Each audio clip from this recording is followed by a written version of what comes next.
Well, my name's Tyler Wozny. I'm one of the owners of Gameday Men's Health in our Manhattan clinics. We opened up our first Manhattan clinic in December on 22nd Street between 5th and 6th. And then we're just poised to open our second in Manhattan on 58th and Lexington. So we're covering two really important parts of the city, and then we're going to grow from there. So I'm Dr. Hal Mohammed. I'm one of the medical directors, one of the owners of Gameday Men's Health in Aventura, Boca, and Weston. We were actually the first to open on the East Coast, still the fastest to open in the history of the franchise. Tyler and I are actually partnered in the Aventura location, which is our third location. The city of New York, Boricua from the Bronx. It's a franchise per se. I mean, I don't know if that's the right terminology, but is that? That's right. Yeah. So we both met Dr. Evan Miller, who's the founder of the brand based out of San Diego. And he really saw a place in the market for a brick and mortar, medically supervised men's performance practice that really helped guys look, feel, and perform their best as they aged. And so he had built out some corporate owned units and then realized that it was really a national opportunity. And so in that process of looking for some partners to help him franchise, Dr. Howe and I and many others really hopped on the bandwagon. And Dr. Howe mentioned first to bring it to the East Coast. We're really first to market in New York State, focusing on New York City. And we just hit the 300 mark in terms of 300 units nationwide. So Gameday Men's Health is and will continue to become a household name when it comes to men's health. We're super excited about the growth, and we're super excited about all the guys we've been able to help. That's pretty, I thought it was a slightly lower number. That's amazing. Yeah. Wow. We're actually the largest men's health network in the world at this point. And 300, we're just getting started. There's slated to be about 1,000 brick and mortar clinics around the country, and we're actually we've expanded into Canada already, and there are plans for global expansion. So this is fascinating. It's not just TRT, right? You're basically, tell me, like, what's the objective? Like, is it to optimize the male form, or like what's the vision here? Like, so if I go to you guys, I'm on TRT right now. So, as a matter of fact, today is my inject day. So today I inject DECA, testosterone, and semaglutide, right? So those are the three things that I'm on through the clinic and stuff that I go through. Like, what would your vision be with a guy like me, for instance? Dr. Hal, take it away. I mean, so we have our core services, which, include hormone replacement therapy with testosterone, medically supervised weight loss, erectile performance issues, vitamin wellness, musculoskeletal pain, expanding into longevity panels, advanced diagnostics. And so, yes, we do what you're in your clinic for. We do that, but we're doing it guideline-based, evidence-based, physician-supervised. I'm board certified internal medicine, been in practice for about 10 years, and 10 medical licenses across the country. Pristine, I sit on the medical advisory board for Gameday. We've got about board certified physicians that Evan, powwows with on a regular basis. So that's, I think, the main difference between us and some of the other men's health clinics that are out there. You mentioned you're on DECA? Correct. Yes. They Okay. put me on DECA I have some pretty gnarly joint injuries from jiu-jitsu and kickboxing and stuff. So I have some herniated discs, but the DECA was put on to help with the joint pain. That's why they put me on the Nandrolone, to try and help with a couple of tears and stuff. So it's supposed to have helped with that. Honestly, I don't know whether or not it really is helping, but it's making me feel more buffed. So That's an anabolic steroid. There's a lot of risk involved in using a medication like that. And if it's not done in the correct way, you can run into cardiovascular risks, liver issues. It doesn't, I think there's different options that you should be looking at. Are you in New York State? yes, I am. Okay. We should talk offline about that. I think, I would be happy to sort of give you a telehealth visit and, complimentary on us so you can sort of see what we do. I know Tyler's in Manhattan, so you can always walk in there and sort of see the difference between, I guess some other folks are doing versus us. So Yeah, for sure. And I'm super curious, how did you start on your TRT journey? How long have you been doing it for? What was the enzyme to get started? Yeah, super curious. What's your journey? Yeah, for sure. I was going to get a vasectomy.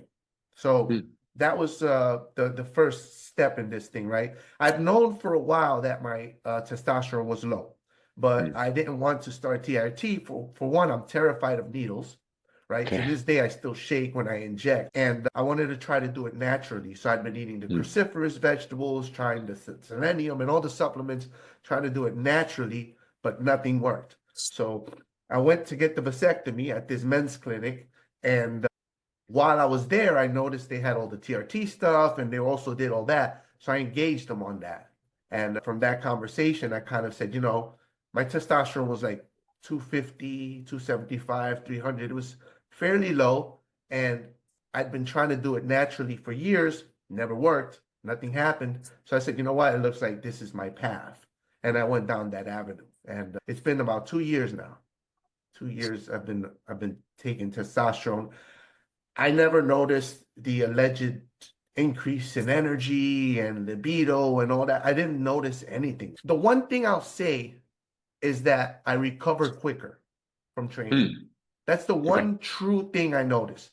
I was still fat. I was still tired. I was as horny as I always was. So I was already horny by default. My libido's have always been high, even when my test was low. I didn't notice whatever things that we say you're supposed to feel great, and that didn't happen. I'm still down a lot and whatever, but I recover quicker. That's for Mm. sure.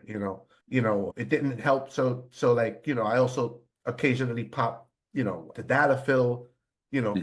for functionality and stuff to keep me confident in that area. I don't think it helped with any of that stuff either, So I mean, I think it's mostly up here. That's the thing. When it's up here, the meds ain't gonna, you know what I'm saying? Like they're not gonna do Mm. what, Mm. if you're in your head, you're in your head. I don't care how potent you are.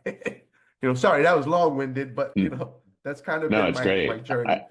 I mean, it's so interesting learnings for me. I mean, this is probably old hat for Dr. Howe, but for me, seeing the guys that come into the practice with like a super wide range of issues, we hear a lot of the similar stuff: low energy, poor sleep, inability to build, maintain muscle mass, repair after injury or exertion. Like we hear all those things, libido, but every guy is just a little bit different. And so, everything from what they're coming in for to what their outcome is nuanced. Relaying what Dr. House said before, us being medically supervised is just a super critical part of the experience, because when we start a new patient, we're absolutely seeing them, at least 6 weeks after they start, and then at least quarterly after that, with access to the team whenever they need it, whenever they're feeling differently, because you're going to have a slightly different reaction than your buddy or than your dad or your brother. And so having that medical team behind you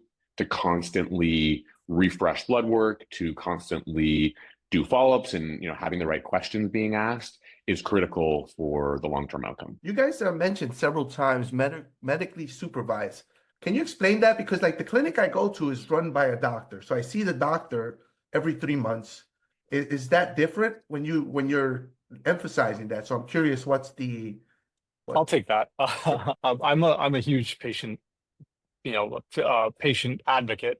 And what I've noticed in some of the men's health centers is you may see a doctor, but are they an MD, or are they, are they not? That's one thing. We have medical directors in every single one of our clinics. So those physicians are supervising all of our clinical directors, which may be, a PA or a nurse practitioner, but they're never operating on their own, and there's never any questionable practices that happen in some of the men's health, centers or some of the men's health clinics that are out there. That's the main difference that we've seen. The industry, it's been around a little while. It's always like smaller clinics in I don't want to call them shady, but it just feels that way. And you go in there and there may be, a doctor's medical license hung up somewhere, but you're never going to actually see that doctor, or that doctor's not going to have contact with the clinical director that's actually managing your care. Hormonal health is very nuanced. It is. The American Urological Association actually puts out guidelines for it, and we follow those guidelines. And we're very quick to, if we're outside of our lane, if I feel uncomfortable with the course of care of a patient, I've got endocrinology and urology on speed dial that, we'll send them right over to some of the other men's health clinics. We're also 300 medical directors strong and probably double that in clinic directors. And we're in constant contact with them as well. No one's operating in a vacuum. And I think we see a ton of guys coming in who have maybe worked with some online medical provider. It sounds like your experience has been pretty good, which is awesome. Like, that's what we want to hear. We see a lot of guys coming in from online, or they got something from some guy in the back of their gym, and you would be shocked, maybe not shocked, but I was certainly shocked at some of the stuff we hear and see as guys come in to see us. And in quite a few cases, we're having to really turn the ship around because they're at super therapeutic levels of testosterone. They have weird reactions at their injection site that no one's paid any attention to. You may meet with some medical professional right when you get started, but you're never talking to one again. This is a big decision that affects your life in the long term. And so that's why we harp on the medically supervised piece, just because we see so many guys coming in from places and avenues that were absolutely not medically supervised. Yeah, the doctor I see is the guy who did the vasectomy, so I'm assuming that's a legitimate Probably a guy. urologist. I did go to an endo some time ago, and she actually said that urology is much more flexible than endocrinology with testosterone and prescribing it, and that she would not have put me on test, even though my test was where it was at. And she's like, we'd have to get you off it, blah, blah, blah. You're going to feel like crap for 6 months. And then we'll try to figure out why it's low rather than prescribe it. And I'm like, I'm kind of in already. You know what I mean? Like, I like, even my hair's falling out a bit, like I'm looking at you guys, and you guys have a beautiful hairlines, and I'm like, damn, man, I'm still shiny, I got that Jack Nicholson thing going. So the hair thing, the acne thing, that's genetics, unfortunately. Testosterone can do that. What happens is it increases sebum production, which is what's causing, the acne. It converts to DHT, which is the more potent form of testosterone in your body. That's what's causing the hair loss, but it's a genetic predisposition. So with someone like yourself, that, if we saw that you were having those issues, we would probably lower the dose, maybe split the dose, try to work on those side effects. I don't use DECA. I'm not a huge fan of DECA. It's been approved for like anemia, short-term use, things of that nature. But if you're with a urologist that's comfortable using it and he's monitoring you closely, you should be fine. How often do you see him? Every 3 months. Every 3 months. Okay, good. Yeah. And then how often are your injections? So I split them up. I think it was half a syringe every 2 weeks. So what I did is broke that into quarters. So instead of every 2 weeks, I'll do 0.01 twice a week. That's how I do the DECA. The testosterone, I was at 1.1 basically syringe, and I split that twice. So 0.5 and 0.6. I do it twice a week, and the semaglutide once a week. So that's the split I've been doing with that. But you guys are kind of raising my flags here, because the endocrinologist told me to get off the DECA when I went to see her. My testosterone was at 1100. When she did the blood work, it was 1100. And she's like, it's really high, and we also don't think you should be taking DECA at all. So she was very much against the DECA. She said basically the same things, cardiovascular issues and stuff, which I've also heard about with the test. So there was a study done last year. They completed that study. The Travers trial was the largest study that was ever done on testosterone. About 5,000 men with and without cardiovascular disease, and they found that there was no risk. If it's done in a therapeutic manner, meaning a physiological dose that you actually need, then there's really no risk of cardiovascular issues. That myth was perpetuated because men's health clinics were overdosing, and guys were, we see these guys coming in all the time from like med spas with clinicians that don't really have aesthetic clinicians that are great at what they do with, Botox and filler and those things. But then hormonal health is a little bit more, involved, a little bit more medical, and they'll come in and they'll be on, pretty high doses, and their levels are pretty high, and we have to sort of fix those issues. That's what Tyler's talking about. Yeah. So, from what you're saying, it sounds like you guys, again, with the medical supervised and all that stuff, because my initial thought was, oh, this is like a McDonald's of men's health. You know what I mean? Because if it's all over the place, my initial thought when I read the stuff, and I no disrespect to you guys, talking to you guys, I'm seeing my initial response was like, oh man, this thing is becoming like a McDonald's type of thing, you know? So how do you like, I guess you kind of answered that already, like with the supervisors and everything, keeping track of, you keep everything in line, right? It's not, you know, like a one Yeah. template fits all and we're just pumping people out like fast food. You know what I mean? Like, No, I think there's probably like a negative connotation to that. There's also like a positive connotation to that. You know, you walk into a McDonald's and you get the same burger everywhere. It's typically, well, I haven't been to McDonald's in a while. It's not really part of my men's health regimen, but like, you know, it should be clean. There's this, you know, there's a set way of doing things. And like, you know, to Dr. Howe's point around, you know, we follow the protocols that the American Medical Association puts out. And that's what we're monitoring across the entire network so that, you know, there are no rogue players. There's no cowboys or cowgirls doing things that they shouldn't be doing. So yeah, we don't see ourselves as fast food in terms of just giving everybody a burger. One of my favorite things Dr. Howe says is we're not a Wendy's. There's a large number of guys who walk in the door that do not qualify for what we do. They say that I want to go on TRT. Well, your levels are not low. If you have energy issues or if you have libido issues, you know, let's look somewhere else because TRT is not right for you. And we have those conversations constantly. You know, we're really particular about who we help and who becomes a client. yeah, I think people may think that TRT is like this magic thing that, you know, just fixes you. And like I said, I feel pretty much the same all the time anyway, you know, except my recovery is good. I could train 3-4 days a week, 5 days, 6 days, 7 days. And it's like nothing. I just recover, you know. Other than that, no magical thing happened. You know what I mean? Like, you know. I mean, but that's amazing. I mean, how old are you? 47.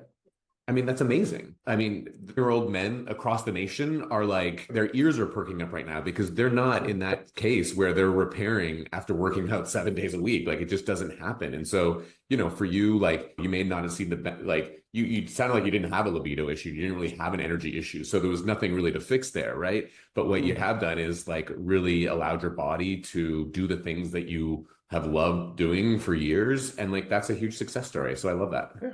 I train jujitsu, and usually after jujitsu, if I wasn't on the TRT, I need a week or two to recover. I'm just beat. It's just tears me down, especially with the injuries and the pain. I'm just laid out. But now I could keep going. I could keep going. I teach Zumba several times a week. The only limiter for me right now is pain, and that's because of the injuries. You know, like I tried BPC. I believe it was 157, if I remember correctly. But I took an oral form of that. I wasn't injected because I don't want to inject that crap in my neck. We're not going to do that, you know. But I don't know that. I mean, the injury's pretty there. You know what I mean? It's not going to just magically go away, you know. Well, you have a brilliant doctor on the line. I mean, you know, Dr. Howe, what do you think? First of all, BPC 157, the oral form of that, it's not really effective because it just doesn't metabolize the same way like the injected form would. Also, it really depends on the injury itself. If you've got disc issues, peptides may help, but it's more muscular issues that peptides really, really help with. So I've had golf elbow, tennis elbow, and I've done the peptides, and I've done shockwave therapy that we offer in the clinic. And after a week of every other day treatment, I'm right back on the course. So that does help. Definitely, I'd love to talk to you about like offline and see if there's something that we can help with. I'd love to see your protocols and what you're doing and which doctor you're at, and, you know, just offer my opinion. I tend to I'll never second guess a physician, but I can offer my opinion from the men's health standpoint. Yeah, for sure. I appreciate that. I'm totally open to that. And I saw, like, I was reading y'all's biographies and stuff, and dude, you were a stockbroker, like a trader, was it? And then you became a doctor. Like this dude's like a prodigy. I grew up in New York City. I grew up in Brooklyn. Went to all the schools there. Michael E. Burdy, then Mark Twain, then Stuyvesant, and then I went into finance when I was 19 years old in 1999 at Ladenburg Thalmann. Became a retail stockbroker, and then eventually in 2003, I went into banking and made it to VP of private client services. And then at one point, mom and dad were like, "That's enough. Go be a doctor like a good Indian boy." And that's when I went off to med school. And then, when I came back, I actually went overseas for med school, but then I did my residency in Chicago at Advocate Masonic. I did top 100 hospital there. I was resident of the year, was voted class representative, and then started and ran hospitalist programs across the Midwest and South Florida. And then I was medical director, regional medical director, chief medical officer of a pretty large organization in Miami. Did that for about 4 years before I realized, concierge medicine is really where I want to go. So when you mentioned McDonald's, I was like, I sort of see us more as like the Four Seasons of Men's Health. I relish that. So I love being able to explain the difference of what we're doing. My friends joke with me that I've got a venture capital fund in it. So I've made my money in mobile home parks. And my friends joke that I took garbage and turned it into gold. And the next step was like, okay, what's missing in medicine? We got to remove the insurance part, I think 100%, which is why I gravitated towards concierge medicine.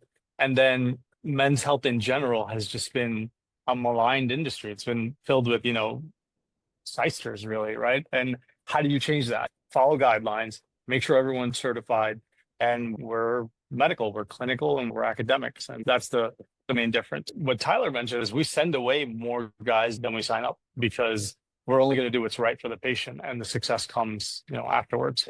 The network of franchisees out there that are, the men's health, the game day franchisees, there are some heavy hitters in there. There are some folks that have, wild successes in their businesses, and they looked at this and they said, this is it. Like, this is, it was almost like a light switch. It's the fastest growing franchise, 1,000 units sold in less than a year. It's pretty incredible if you think about it.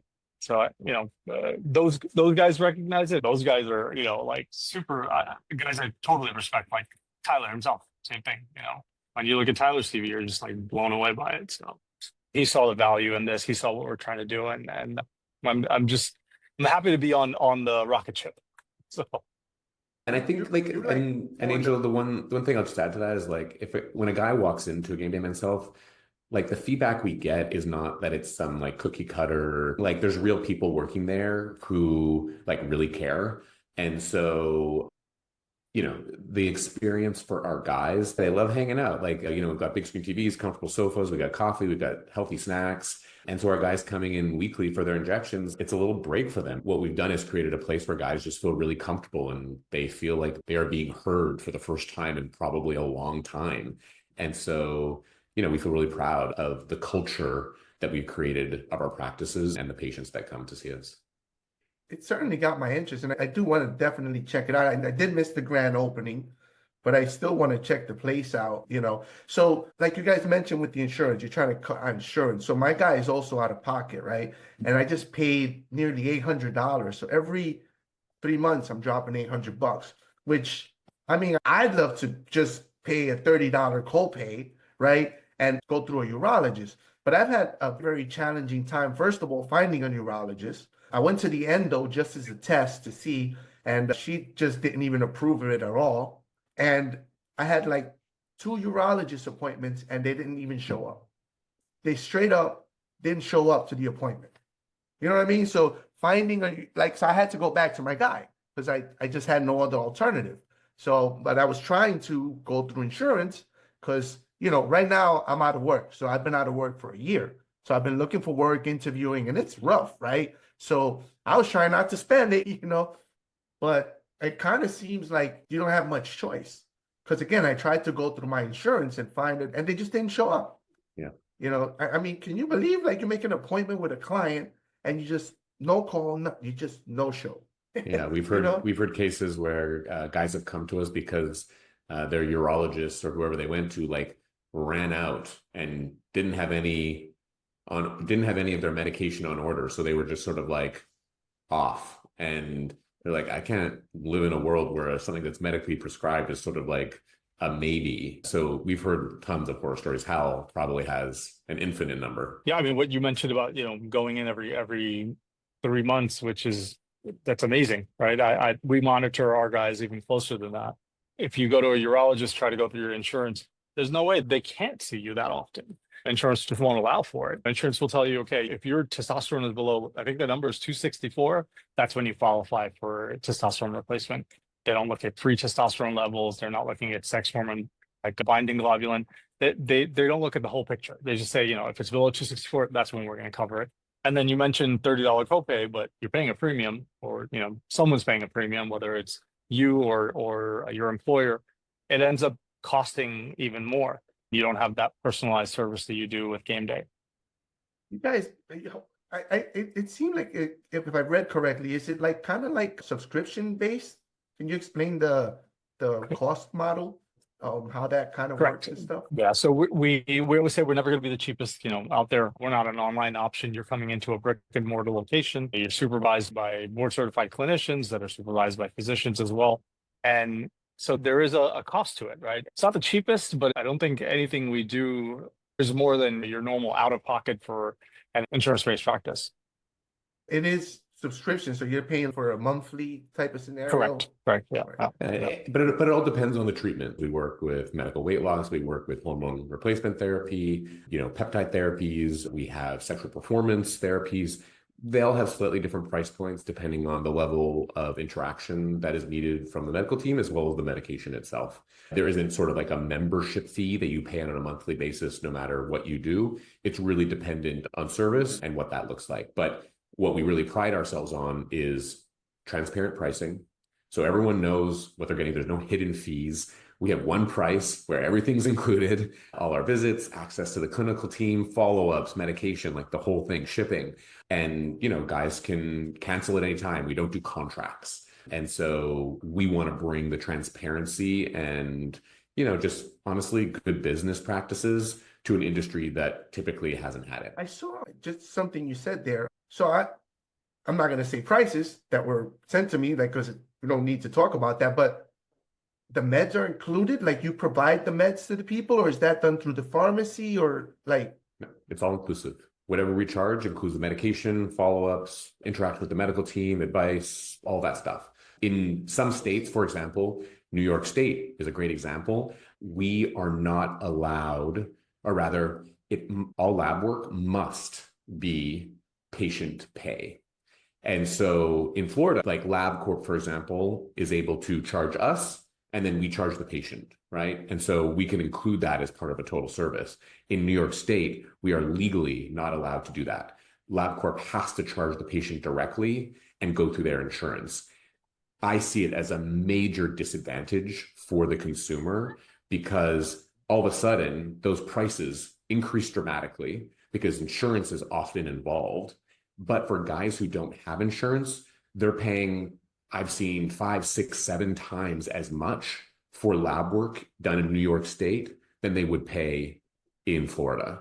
We're not there yet in terms of having the ability to lobby for rules and regulations like that, but we want to get to a place where, we're consumer first and we're patient first. And a big part of that has to do with transparent pricing and not being gouged based off of whether insurance deals have been made or whether they haven't been made. Y'all saw what happened. People are not happy with insurance. In fact, my physical therapist is also out of pocket because I realized that if you want proper treatment that isn't rushed and isn't cookie cutter and isn't controlled by some deals, you kind of got to go on your own.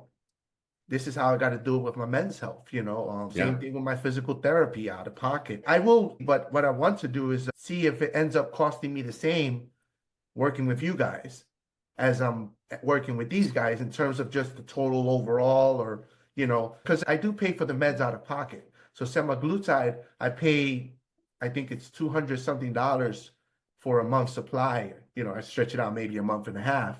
The test is covered by insurance, but the DECA is also out of pocket because it's compounded. So if I look at all the numbers, it ends up being the same. I'd totally be willing to give a try because you certainly got my interest in terms of even your concerns with the DECA being potentially harmful, because my cholesterol's high, so that's obviously a concern with. You're talking to the right guys. We would love to have you as a patient. Thank you. Cool. Now definitely reach out because I'm interested, like I said, the DECA was making me feel more jacked and stronger and stuff. But if it comes at the cost of me having a heart attack or a stroke or something, we're not, I'll pass on the DECA. Yeah, no, Totally. there's definite risk to that. We've taken on patients where they come from other places that are maybe cheaper or whatever. And I tell them, you know what, why don't you try this out for 3 months? You know, whatever we can do to help a patient, we will, especially a patient that has come in and we notice that things are out of whack, especially on their labs and just, you know, the protocols that they're on and are either not enough or too aggressive. And we will help them out how we can. So we try and be good stewards in the communities. Most game days, certainly both our practices in Florida and New York, are big supporters of first responders. We automatic 20% off for first responders. All our wonderful police, fire, paramedics, teachers, all first responders get that discount because we believe that this level of medical care should be offered to everybody. And so, you know, we really want to be good stewards in the community. Pretty awesome. Yeah. Yeah, I'm not a first responder, prior military. You know, Well, then we That- include that- we that include works. military as part of it. I actually tell some of my patients, do you have military in your family? It's Hmm. first degree relative. And that's enough for me because they're taking care of us. You guys are taking care of us. We're going to take Exactly. care of you. Exactly. oh, that's awesome. Yeah. Yeah. I'm super excited. I mean, do you guys treat yourselves as well? Like, you're on the protocol and everything? Because you guys got your whole damn head of hair, man. I'm jealous. Damn genetics, man. My pops, man. I mean, I don't treat myself. Luckily, I work with wonderful medical professionals. I'm not one of them. And so, you know, I am a patient of my own practice. And, you know, I talk to guys about all the stuff that I do. So, for example, I'm on HGH peptides. You know, my testosterone, for whatever reason, is, you know, pretty high for my age. Last time I checked it was around 800. I'm 41 years old. And so, you know, I wouldn't and I don't qualify for testosterone replacement therapy. I also don't feel the symptoms, so it's just not right for me. Yeah, and I still got that head of hair. But, you know, for me, as I entered my 40s especially, felt that I just didn't have, you know, the level of energy in the gym that I had. You know, we all still want to look good naked as we get older. And, you know, we don't shy away from that fact that, like, the presentation is a big part of men's health and feeling confident. And so I wanted that extra energy and to be able to build and maintain muscle mass, because I see that for myself as a really important marker of my own longevity, because muscle mass is a huge indicator of being able to last to 100 and continue to be playing tennis and skiing and doing all the things that I love to do well into my 80s, 90s, 100s and beyond. And so, yeah, I do HGH peptides, which is something that we offer here at Game Day. I also do NAD, which is, you know, very hot, I hear, in the LA crowd, which is all about longevity. And so, you know, those are the places where I'm leaning in, and because that was what was important to me. And I know Dr. Hal has his So own. my journey. testosterone levels are my testosterone levels are actually 8, so I don't qualify either. No, but I am on HGH peptides as well, and I've been on the weight loss medications. I actually lost 55 pounds on tirzepatide. So, you know, I'm not shy about telling patients that I'm also a patient. I've been pretty honest with people because they see like changes happening, you know. They see like, Angel, you're starting to get lean and stuff. What are you doing? And I'm like, you know, I'm not gonna bullshit you and be like, hey man, it's all about your diet and your dedication, man. I'm very honest when there's people ask me, I'm like, listen, I'm injecting some shit. You know? Yeah. Angel, think about it. Like you know, if you get everything right and you have high cholesterol or you have high blood pressure, you need medication for it, right? It's just not going to go away. If you're doing everything right and you still have those issues, then you require some help. It's the same thing with these weight loss medications and testosterone and replacement therapy. It's for a deficiency. It's something that you have a need for. Get everything right first. I'm a huge believer in get your 8 hours of sleep. You have to diet. I don't care what you follow, but you got to follow something. And then the exercise, 150 minutes a week minimum, where you can't hold a conversation and remove stress in your life, whether it's people or jobs or wives or girlfriends, whatever you got to do to sort of remove that. And then we talk about intervention. So 95% of guys are going to be, you know, pretty good with doing the big stuff. So yeah. It was hard for me, like, because I feel like I was cheating. You know, I felt like I was cheating because my whole life I've been, like I said, I was in the military, so I have a certain mindset in how I do things, you know, just dedication, hardcore. And it was really difficult accepting that all that eating clean, eating my meals, fasting, training every day, doing all these things, just staying fat, staying heavy, not still being tired, and kind of accepting that I had to. It was hard for me because again, I've always been a proponent of earn it, So I feel like in a way I'm kind of cheating, but I'm always honest about it when people ask me because I don't want to give them this false impression that me at 47 can drop 30 pounds just by eating lettuce and chicken breasts. Listen, I'm taking this Ozempic thing. I'm injecting testosterone and, you know, It's a deficiency, though. The average American male at age 30 starts dropping 1 to 2% a year. And that has always been that way. But then over the last 20 to 30 years, you're seeing 20 to 30% decreases on top of that. The average American male was in the 1970s, and now we're 200 plus pounds is the average American male. So, what's the number one cause of low testosterone? Obesity. And it's just a vicious circle because you're obese, you have low testosterone, and because you have low testosterone, you get fatter, and then your testosterone continues to drop. So it's not a cheat code. It's a medication that you need. You have low testosterone and testosterone deficiency, and you're treating that. I think that stigma where we're really, really working on. Part of the reason we do so many of these podcasts and talks and stuff like that is because we want people to know, what, it's normal. It happens at 37, you're middle-aged in the United States because we die at 74. So things are going to start happening. Things are going to start declining. It's not going to be the same. And, as I think about the sort of taboo nature of what we do, and I see it on a day-to-day basis changing. Like I'm at a party and people don't know who I am, and all of a sudden everyone's talking about their testosterone levels, where a couple of years ago that would have never happened. And so, we believe that every guy has the right to know his numbers.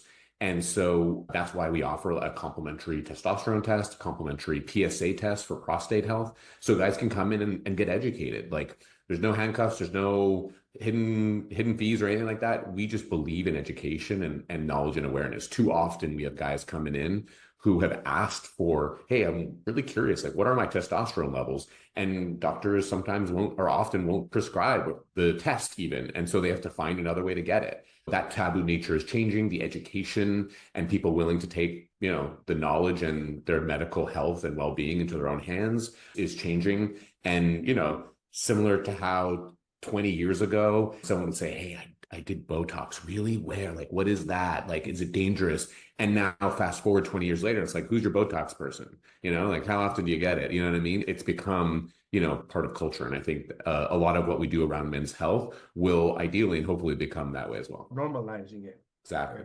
I'm pretty open about it. Even mental health too. I take meds for this guy up here, and I'm pretty open with that as well. You get anxiety, my MRI machine broke me. I've had anxiety all my life, but never to the point where it was panic attacks until my latest MRI for my neck. And that MRI something snapped.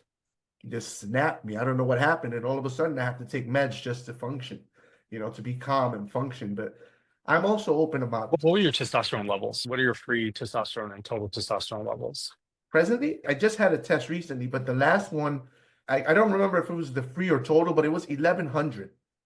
It's probably the total. Yeah, and I'd have to dig up the file to see the other one. I don't recall that one, but I can send you that offline and you can check it. But it was one number was 1100. Like, do you guys consider that okay, or would you shoot for some? Because you both mentioned 800. Or you 801, you had to one up them. One. Is that like okay, or would you be concerned at a number like that? Well, it depends on what your free testosterone is. That's the one that's actually bioavailable for your receptors. So a total testosterone of 1100 puts you at the high end of the scale, but really depending on what your free testosterone numbers look like, and then clinically how you feel. Your age, your comorbidities. I wonder if the anxiety symptoms, sometimes that can mask low testosterone, or low testosterone could actually look like depressive symptoms and anxiety. And once you get that correct, those other things tend to disappear. Yesterday I did a video on that about older guys who've got depressive symptoms. It may just be low testosterone, and you don't necessarily need to be on medication or doing behavioral therapy, but you're also, you're military, so you may have other things going on there as well. I know a lot of military have PTSD and some of the things that you've probably seen and had to do and all that. When I was maybe 13 years old, this is before the military, Mhm. I was used as a shield in a shootout. I was actually used as a shield. So the guy held me, he pointed the gun over my face and shot at a car. Then the guy in the car pulled out his weapon and pointed it at us. So I'm looking down the barrel of this shotgun, and thank God, I mean, look, I start shaking just remembering. Thank God he didn't pull the trigger and he just drove off. So that's just an example to give you perspective of, I guess, to me, that was normal. So that was just like, this is growing up in the Bronx. This is normal. This is what it is, and my therapist was like, Angel, you do understand that this is not normal. And there's a reason why all of a sudden you just snapped. Something broke because you've been suppressing this and you've been manning up, right? All my life I've been manning up. Something bad happens, whatever, suck it up. And I've been manning up. And then I guess that MRI, man, they put me in that thing and it's a wrap. I just start freaking out, shaking, and now I'm on the serotonin medication and antidepressants and anti-anxiety meds, and just kind of happened. But she's like, yeah, it happened because you never dealt with the fact that somebody pointed a 12-gauge shotgun at you while somebody was holding you, shooting at them. But again, it's a Bronx childhood. To me, this was just everyday type of stuff. Like it was just, here we are. I'm sorry that happened to you, man. That sounds brutal. That sounds really, really tough to deal with. Yeah, I grew up in Brooklyn when Brooklyn was Brooklyn, but nothing like that. So yeah. Wow. Yeah, to me, it was just every day.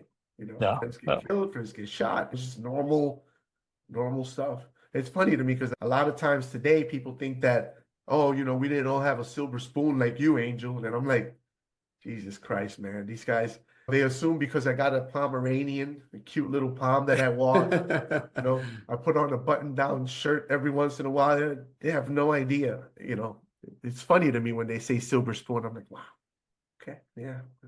I've kept you guys on a while. I don't want to tie you up too long, but I really appreciate the conversation. I appreciate the offer to check you guys out. I'll definitely reach out. If there's anything you guys want to let listeners know before I let you guys go. So we got patients coming in. I know Dr. Howell wants to get back to holidays. Yeah. So just from my side, Angel, huge thank you to have us on. It was a great chat. Love learning about you, and thank you for your candidness. It always helps us in when we talk to current and future patients. For all the listeners out there, if you have guys in your life who are aging and are feeling the symptoms, so low energy, low libido, lack of libido, lack of ability to build or maintain muscle mass, poor sleep, poor focus, and brain fog, come to Gameday Men's Health. We have a complimentary testosterone and PSA test. So not only are you going to figure out what your T levels are, but you're going to get a sense for, do I have a healthy prostate, which is really important, especially as you hit 40 and above. And then we go from there with no obligation other than to help you succeed. Invite your friends. I saw your pedigree also, man, in your bio. I was checking all you guys out, man. All well-established folks. So yeah, from my end, like Tyler said, we invite pretty much everyone that's on HRT or doing testosterone replacement at med spas or non-medical offices to come check out the difference between us and what's out there. We put the patient first, and success comes afterwards, and that's exactly what's happening now. I think there's a huge movement. Gameday is not, it's not Tyler, it's not me, it's not Evan, it's a movement, and patients are starting to recognize that. So I think if you just go through some of the reviews, you'll notice what patients are thinking when they come in here, and they're coming from all different kinds of places, and they're really seeing the difference between us and what's out there. So yeah, I'm actually super excited. Like, awesome. Yeah, I'm glad. I'm amped right now. I'm like, awesome. It can get better. But then I'm gonna go and set something up. I'm pretty stoked. Like, it's awesome. Exciting because it feels like things can get better. Totally. And that's exciting to me, especially with. And then 6 to 8 weeks later, we may be able to do this again and see your experience, after coming with us. Yeah. Awesome. Well, I thank you guys again. All right, boys, I gotta get back so to the much. wife and baby. Be well. You are listening to the NYC Talking podcast. www.nyctalking.com. Please like NYC Talking on Facebook. Please follow Angel R Talk on Twitter and Instagram. We are NYC Talking, the realest lifestyle blog ever. Thanks for listening.